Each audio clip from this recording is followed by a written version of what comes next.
ठीक है बेटा, तो आज हम लोग डिस्कस करेंगे कैल्सिनेशन, रोस्टिंग, ठीक है। और कुछ जो मेटल आपके हाई रिएक्टिविटी है उनको हम कैसे करेंगे, मिडिल वाले हैं उनको कैसे हम रिफाइंड करेंगे, या लो रिएक्टिव मेटल्स हैं उनको हम कैसे करेंगे, ठीक है।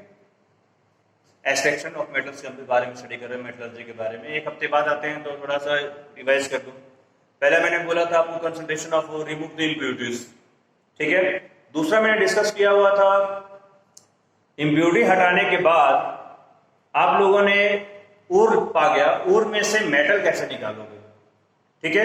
उसके बारे में हम लोग स्टडी कर रहे हैं। कैल्सिनेशन, रोस्टिंग मैंने डिस्कस किया था वहां पे। अब थोड़ा रिएक्शंस वगैरह के बारे में डिस्कस कर लें कि कैल्सिनेशन के रिएक्शंस क्या है। कुछ नहीं है, आपको मैंने बताया कैल्सिनेशन क्या होगा बेटा, कार्बोनेट ओर के लिए होता है और इन द एब्सेंस ऑफ ऑक्सीजन उसको हम हीट करते हैं तो कार्बन डाइऑक्साइड गैस निकलेगा और जिंक ऑक्साइड हो जाएगा, ठीक है। तो रिएक्शन वगैरह आपको लिख दीजिए पहले। कैल्सिनेशन, ठीक है, roasting, calcination and roasting. Calcination में लिखिए बेटा कैल्शियम कार्बोनेट रिएक्शंस। पहले कैल्शियम कार्बोनेट अगर उसको हीट करेंगे बेटा तो क्या फॉर्मेशन होगा, calcium oxide plus carbon dioxide. Second अगर हम लेते हैं बेटा जिंक कार्बोनेट, उसको हीट करेंगे बेटा तो क्या मिलेगा, zinc oxide plus carbon dioxide in the absence of oxygen हो रहा है बेटा। और भी एग्जांपल दिया मैग्नीशियम कार्बोनेट,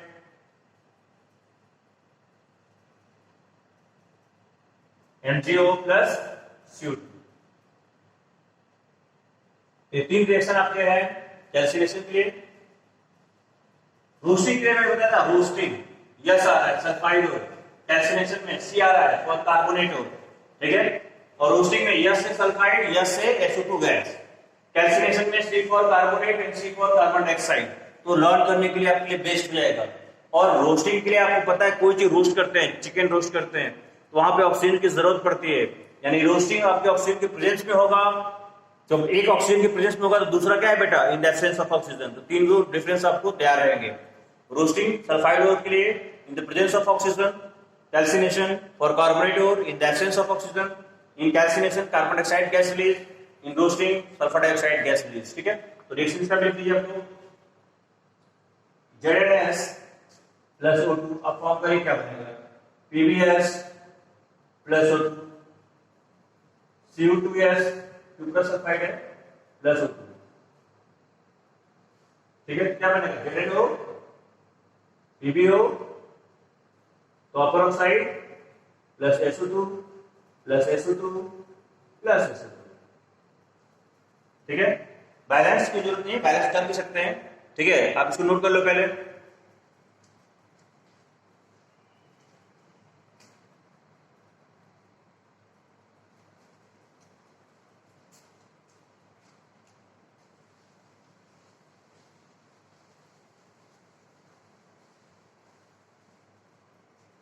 अब मैं इसको कैटेगराइज कर रहा हूं तीन पार्ट में। मेटल को मैं कैटेगराइज कर रहा हूं बेटा तीन पार्ट में, ठीक है।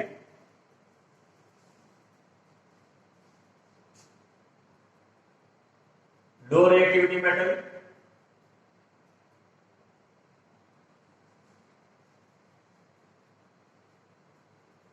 या मॉडरेट या मिडिल,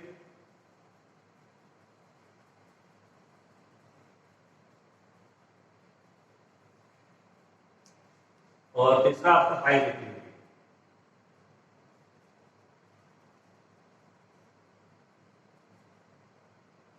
तीसरा आपका हाई रिएक्टिविटी। मिडिल पर देखिए, मीडियम लिखिए,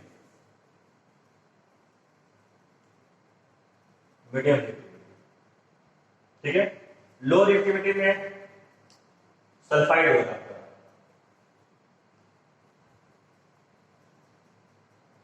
इसलिए क्या होगा बेटा, रोस्टिंग। इसलिए क्या होगा, रोस्टिंग। जब रोस्टिंग करेंगे उसके बाद मेटल आएगा, इसके बाद रिफाइनिंग करेंगे,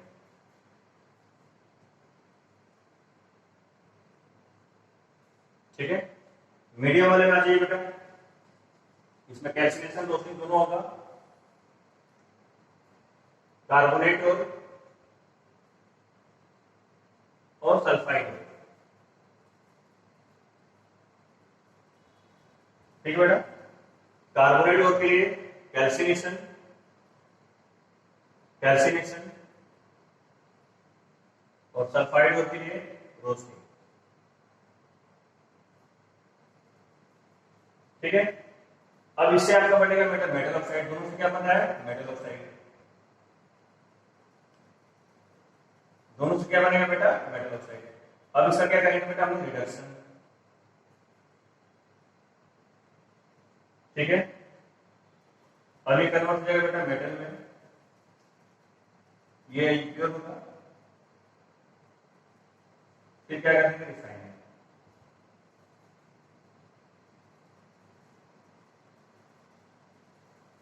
आपका प्योर मेटल।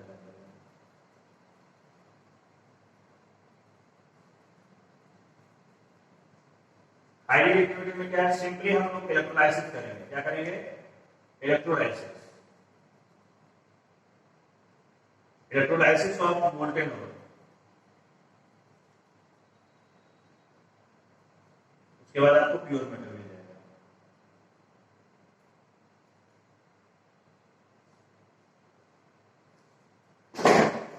इसको नोट करिए, पूरा चार्ट आपको याद होना चाहिए।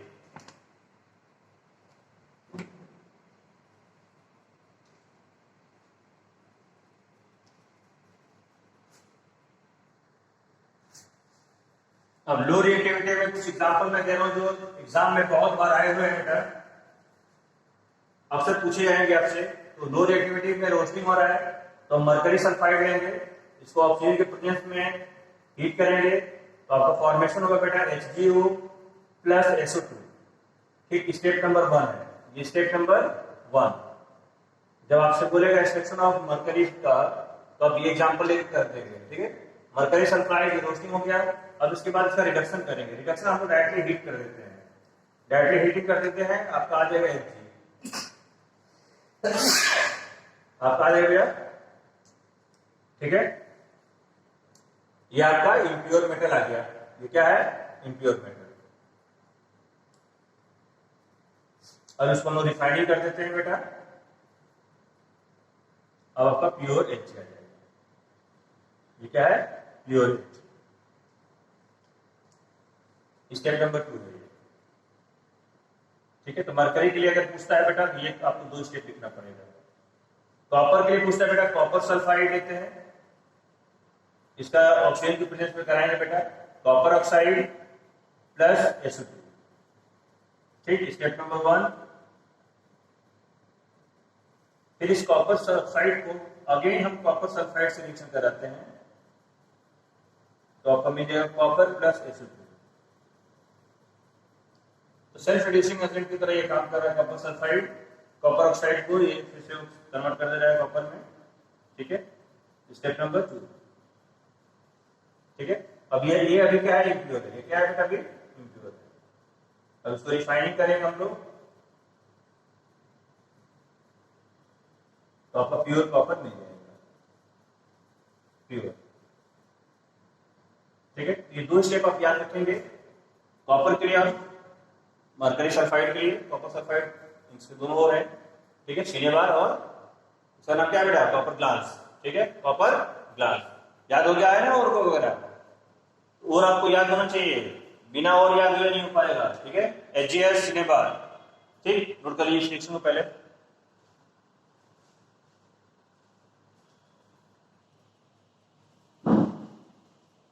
ठीक है बेटा, ये लो रिएक्टिविटी का आपने रिएक्शन लिख लिया।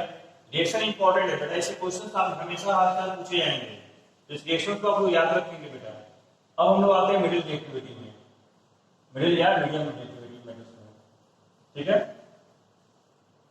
तो इसमें स्टेप नंबर 1, इसमें मेन क्या है बेटा? कैल्सिनेशन और रोस्टिंग दोनों है। ठीक है, अगर आप जिंक कार्बोनेट ले रहे हो तो स्टेप नंबर 1 में क्या है? जिंक कार्बोनेट अगर कैल्सिनेशन करा रहे हो तो डायरेक्ट हीटिंग करो तो क्या मिलेगा आपको? ZnO plus carbon dioxide. Step number 1 calcination कर रहे हो तो ठीक, तो वहां पे जिंक ऑक्साइड आपको मिल गया। स्टेप नंबर 2 में ZnO लोगे, अब इसको रिड्यूसिंग एजेंट कार्बन लेंगे। ठीक है, कार्बन लेंगे रिड्यूसिंग एजेंट की तरह। ठीक है। अब ये कार्बन से रिएक्ट करके Zn प्लस Cu बनाएगा, कार्बन मोनोऑक्साइड। Zn और ये C कंबाइन कर लेगा उससे CO। ये आपका जो निकल रहा है वो इम्प्योर है। क्या है बेटा? इम्प्योर। स्टेप नंबर 2 ये है आपका। तो पहला स्टेप आपको हो गया कैल्सिनेशन। ये क्या है? कैल्सिनेशन। ये क्या है? कैल्सिनेशन। और ये दूसरा क्या है बेटा? स्टेप रिडक्शन हो रहा है। क्या हो रहा है? रिडक्शन। ठीक है। तो आपने पीछे मैंने आपको अभी पढ़ाया था zinc carbonate, magnesium carbonate, calcium carbonate, तीनों का मैंने कैल्सिनेशन कराया था। ठीक है। स्टेप नंबर 1 तो तीनों के लिए कैल्सिनेशन वाला हो जाएगा। ठीक। अगर यही आपका बेटा मैग्नीशियम कार्बोनेट होता है, कुछ भी ले लो, लेड कार्बोनेट ले लो, PbCO3। ठीक है। इसको हीट करते हैं, PbO बनेगा प्लस CO2। ठीक है। अब जहां पे इम्प्योर बेटा आ गया, मेटल आ गया, इम्प्योर आ गया, अब यहां पर हमें क्या करना है? रिफाइनिंग लिख के यहां लिखना है प्योर मेटल। रिफाइनिंग लिख के क्या लिखना है बेटा? Pure metal. ठीक है। अब यहाँ PbCO3 स्टेप नंबर 1। अगर लेड की बात करें तो लेड के लिए PbO बन गया। फिर PbO को हम क्या कर देंगे बेटा? कार्बन से रिड्यूस करा देंगे। क्या मिल जाएगा? Pb plus CO। Step number 2।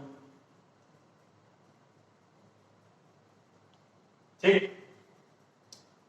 Carbon भी रिड्यूसिंग एजेंट की तरह काम करता है, कार्बन मोनोऑक्साइड भी रिड्यूसिंग एजेंट की तरह काम करेगा। ठीक है। अगर इसी को हम PbO को अगर हम कार्बन मोनोऑक्साइड से करा दें तो आपको मिल जाएगा Pb plus CO2। Pb plus CO2 ये दोनों एक चीज सेम है। स्टेप 1 और स्टेप 2 दोनों एक ही बात है। सॉरी, स्टेप नंबर 2 और स्टेप नंबर 3 दोनों एक ही बात है। एक कार्बन से रिड्यूसिंग एजेंट की तरह काम कर रहा है, यहाँ पे कार्बन मोनोऑक्साइड एक्ट से रिड्यूसिंग एजेंट। जब कार्बन रिड्यूसिंग एजेंट की तरह काम करेगा बेटा तो आपका जो गैस निकलेगा वो कार्बन मोनोऑक्साइड। और जब CO इस्तेमाल करेंगे तो जो गैस निकलेगा वो बाहर क्या निकलेगा? Carbon monoxide. ठीक है। तो बस इतनी सी बात है। Carbon monoxide act as a reducing agent, then the gas produces CO2. When carbon act as a reducing agent, the gas produces carbon monoxide. ठीक है। तो हम स्टेप नंबर 1 आपको लिख नहीं रहे हैं। स्टेप नंबर 1 से आपको क्या मिल गया? ऑक्साइड मिल गया। तो कोई भी मेटल ऑक्साइड है, मेटल ऑक्साइड, ठीक है, जनरल लिख दे रहा हूं, मेटल ऑक्साइड है, अगर उसको कार्बन से कराते हैं हम लोग तो मेटल मिलेगा प्लस CO। अगर कार्बन है तो, अगर यही मेटल ऑक्साइड है प्लस कार्बन मोनोऑक्साइड है तो metal plus CO2, metal plus CO2, metal plus CO2। ठीक। अब यही चीज अगर ऑक्साइड, यहां पे ऑक्साइड को कार्बन से करा रहे हैं, अगर यही ऑक्साइड को अगर हम मेटल ऑक्साइड ले लें कोई भी, ठीक है, अगर इसको हम लोग एल्युमिनियम से रिएक्शन कराते हैं, एल्युमिनियम से रिएक्शन क्या? Aluminium act as reducing agent, aluminium act as reducing agent, तो भी आपका कंपाउंड क्या बनेगा? मेटल बनेगा। क्या बनेगा? मेटल। ठीक। Plus aluminium oxide, plus aluminium oxide. For example मैं ले लेता हूं Fe2O3 प्लस Al, तो प्रोडक्ट आपका क्या बनेगा? Al2O3, पहले मेटल लिखो, Fe प्लस Al2O3। और रेलेवेंट रेट में यही इस्तेमाल होता है। अब जहां भी एल्युमिनियम इस्तेमाल होगा एट ए रिड्यूसिंग एजेंट, इस प्रोसेस को बोलेंगे हम लोग थर्माइट प्रोसेस। क्या बोलेंगे? Thermite process. THERMIT, thermite process. जहां भी aluminium act as reducing agent उसको हम बोलेंगे थर्माइट प्रोसेस। तो हमारा रेलवे ट्रैक में जो भी इस्तेमाल होता है उसको जोड़ने में, तो आयरन ऑक्साइड प्लस एल्युमिनियम क्या बनेगा? Fe plus Al2O3। ठीक है। ये थर्माइट रिएक्शन है। आपसे क्वेश्चन ये भी पूछ लेगा थर्माइट रिएक्शन क्या है, तो Fe2O3 plus Al, Fe plus Al2O3। बार बार मैं रिपीट कर रहा हूं इस चीज को। Aluminium act as reducing agent, aluminium reducing agent की तरह काम कर रहा है। Fe2O3 से रिएक्शन जब कराओगे तो क्या मिलेगा? Fe plus Al2O3। This reaction is also known as thermite reaction. इसको और क्या बोलेंगे बेटा? Thermite reaction. तो नोट कर लीजिए, बहुत इंपॉर्टेंट है।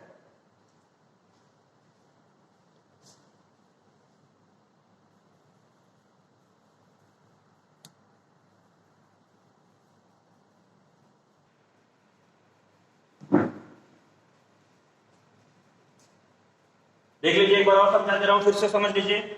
NaCl है, दो पार्ट में टूट रहा है, Na प्लस और Cl माइनस में। कैथोड पर डिपोजिट किसका हो रहा है? मेटल का। Na प्लस में अगर इलेक्ट्रॉन जोड़ेंगे तो क्या आएगा बेटा? Na।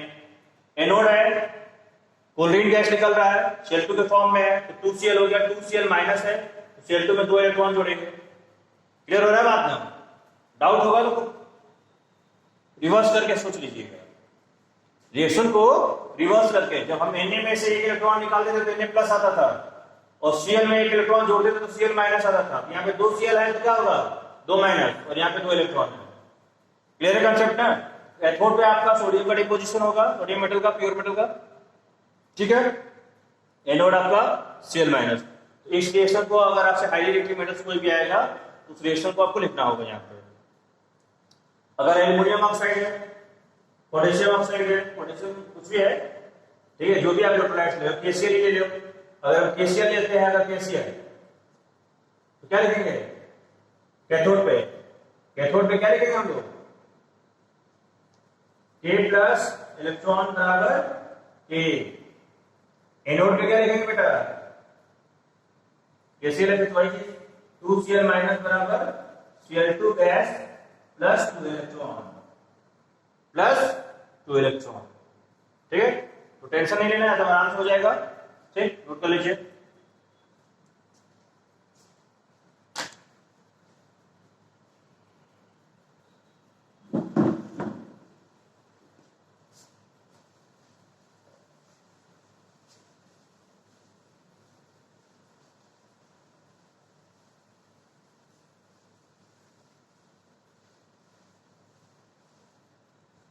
अब हेडिंग आप लोग डाल लीजिए, इलेक्ट्रोलाइटिक रिफाइनिंग।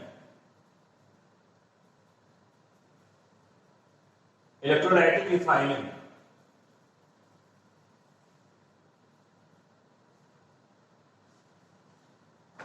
फिगर बना लीजिए।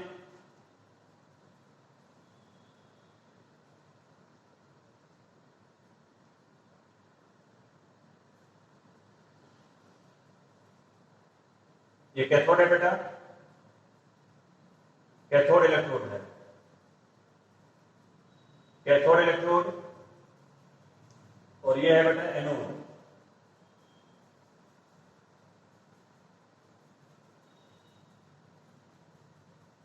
ठीक है,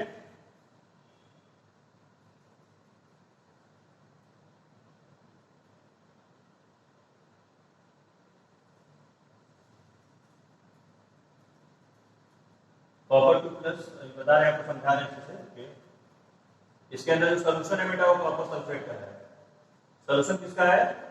कॉपर सल्फेट का है। ठीक, इसको कनेक्ट कर दीजिए बैटरी से। यहाँ की लगा हुआ है,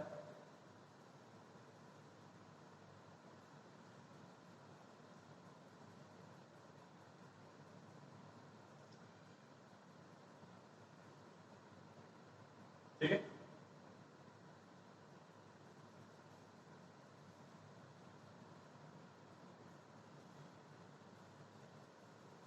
दो कर लिए।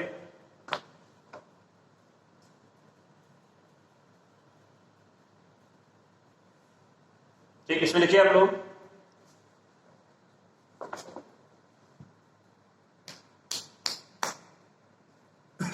देखिए, impure metal is made up of anode, impure metal is made up of anode and pure metal is made up of cathode. Impure metal is made up of anode and pure metal is made up of cathode. तो जो impure है, ये impure है बेटा, ये क्या है? impure, और ये क्या है बेटा? pure। ठीक है, देखिए, on passing electric current, सारे चीज को समझाऊंगा अभी। On passing electric current, the pure metal get deposited, the pure metal get dissolved, sorry, the pure metal get dissolved from the anode, and get deposited on the cathode। लेकिन impure metal है पर है उसमें pure, कोई चीज impure है तो उसमें कुछ गंदगी है इसलिए impure है, पर उसमें pure के पार्ट हैं।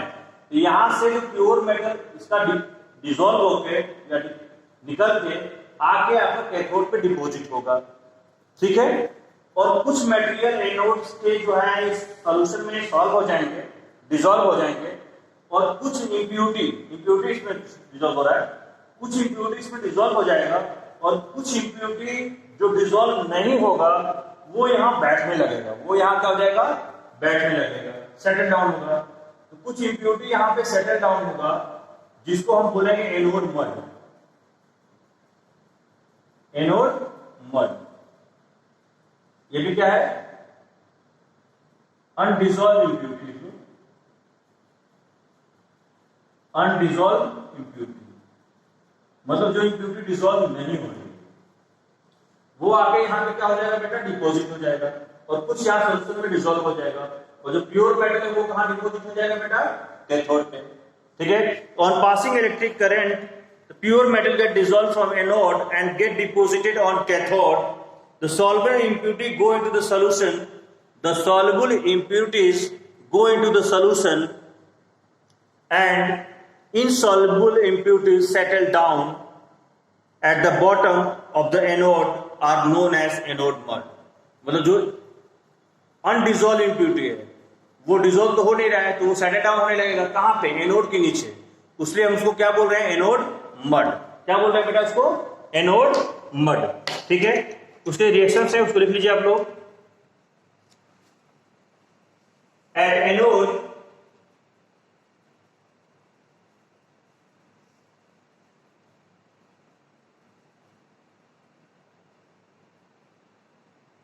Copper 2 plus +2 electron. ठीक है, एक बार लिख लीजिए। एट कैथोड जैसे उल्टा कर लीजिए, कॉपर 2 प्लस एक्वस +2 इलेक्ट्रॉन बराबर कॉपर जो डिपॉजिट हो रहा है। ठीक है बेटा, क्लियर है। देखिए यहाँ डिपॉजिट वाला दिखा रहा है कॉपर, और यहाँ जो चीज जा रहा है सॉल्यूशन में डिसॉल्व नहीं हो रहा है वो दिखा रहा है। ठीक है, ये स्टेशन को पूरा लिख लीजिए आप लोग।